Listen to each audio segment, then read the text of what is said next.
తెలుగు సాహిత్య విస్తరికి స్వాగతం. నా పేరు డేగల అనితా సూరి.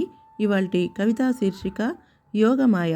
జూన్ 21వ తేదీన యోగా డే సందర్భంగా రాసిన ఈ కవిత మనం దినపత్రికలో 18వ తేదీ జూన్ నెల 2019న ప్రచురింపబడింది. నోరు కట్టని దేహం కట్ట తెంచుకుంటుంది, సీటు వదలని అలవాటు రోగాలతో కాటువేయ చూస్తుంది. నోరు కట్టని దేహం కట్ట తెంచుకుంటుంది, సీటు వదలని అలవాటు రోగాలతో కాటువేయ చూస్తుంది. కష్టమెరుగని పర్యవసానం భారీ మూల్యంతో వెంటాడుతుంటుంది. కష్టమెరుగని పర్యవసానం భారీ మూల్యంతో వెంటాడుతుంటుంది. జంకు మీది వ్యామోహం పింకంగా పెరిగి ఎంతకీ కరగని కొవ్వై ఎదుగుతూ పోతుంది. జంకు మీది వ్యామోహం పింకంగా పెరిగి ఎంతకీ కరగని కొవ్వై ఎదుగుతూ పోతుంది. ఇరుకైన ఇల్లు సమయం పరిగెత్తే కాళ్లకు అడ్డం పడుతుంది. ఇరుకైన ఇల్లు సమయం పరిగెత్తే కాళ్లకు అడ్డం పడుతుంది.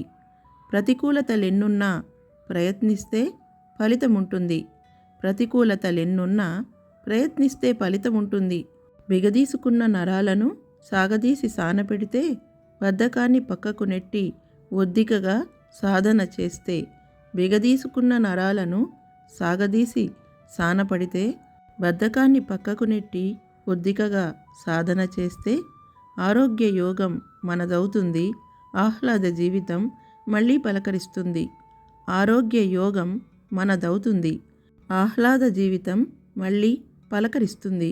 చాలా తక్కువ శ్రమతోనే మంచి ఆరోగ్యాన్నిచ్చే యోగాని అందరూ ఆచరించి ఆరోగ్యంగా ఉండాలని కోరుకుంటూ, ఈ కవిత మీకు నచ్చినట్లయితే కామెంట్ చేయండి.